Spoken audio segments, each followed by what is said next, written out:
It would never have entered her head. No, I see. I mean, that wouldn't have been done. I mean, That's rather unusual. No, I don't think so. Not at that time. I mean, I don't even think nowadays. I mean, she had 4 children, and I don't think that Jung would have wanted a divorce at all. Well, perhaps this isn't really relevant, but not many women will countenance open infidelity.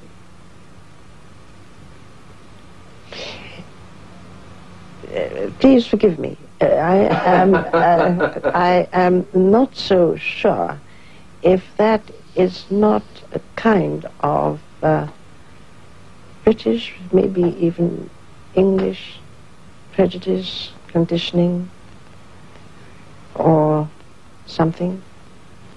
I think that... I think it's an American one, too. Is it? Tony Wolff, he couldn't have made it because she had breaks in a way, and she was stopping him always when he had a temperament where he was losing himself completely and without boundaries.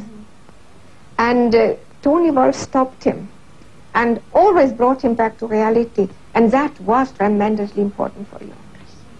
Was she originally a patient? And then she also understood him. Yes. She had such a bright mind that she grasped it even before he understood it.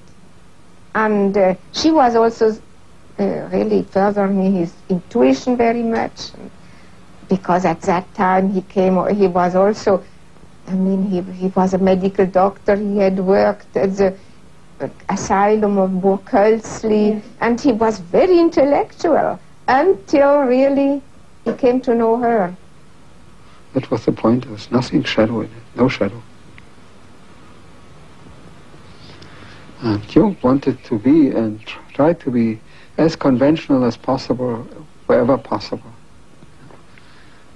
So that in the inner world, and his relationships with both women, he could be as unconventional as he really was, as unique as he really was.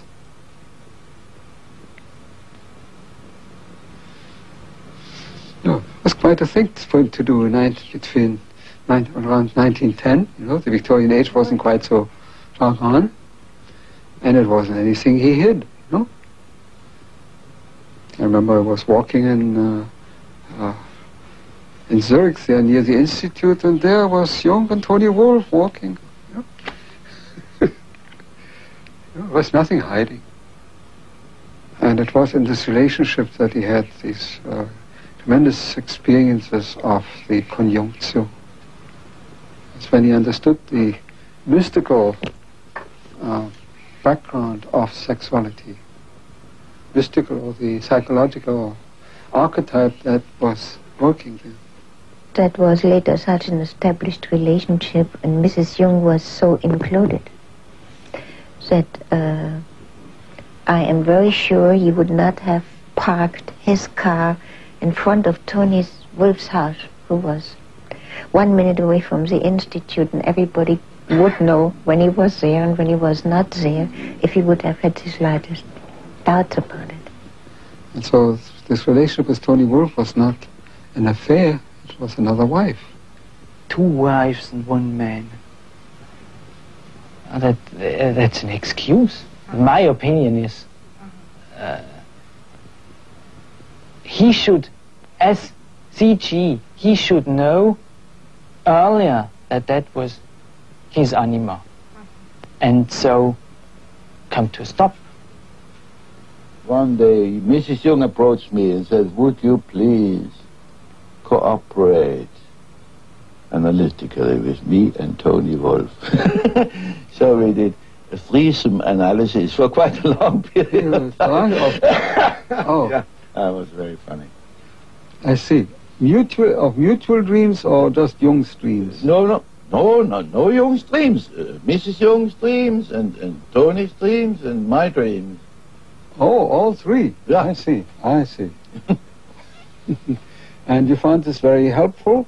It was interesting. Very, it was very interesting. She wasn't at all browbeaten by Jung. She was downright and direct, and she did a lot of work on his papers, too. She obviously stood by Jung all through his periods of crisis. She was a much more solid sort of character than Jung. First, she had given birth to 5 children.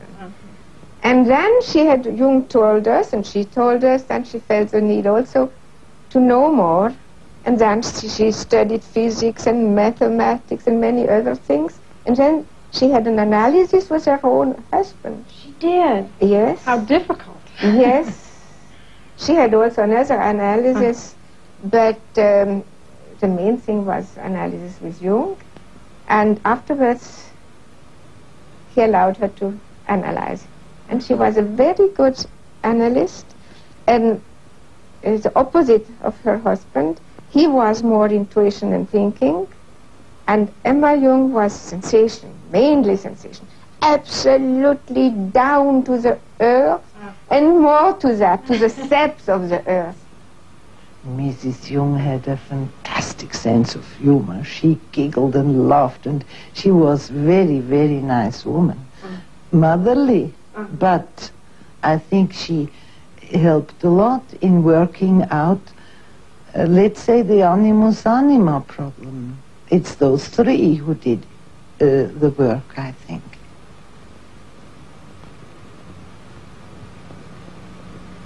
Emma Jung said to a close friend of mine just before she died that she had never ceased to be grateful in her life for Tony Wolff, because Tony Wolff was able to do for her husband something that she could not have done.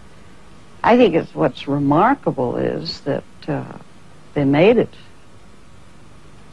And I think they're the ones, that Tony and Emma are the ones that made the threesome situation possible. They worked out something between them. Jung, in his dedication copy of Answer to Job, wrote, well, I have to translate it, unasked dropped from heaven. Ungefragt vom Himmel gefallen. So, no, I think naturally the relationship changed, the relationship do change, but it existed.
And he was always very present and very concerned also about the future of life on this globe.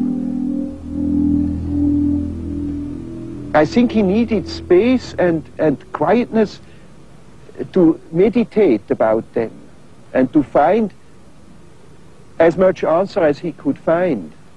It was at the same time, I think, a total participation, but also, well, I wouldn't call it a withdrawal.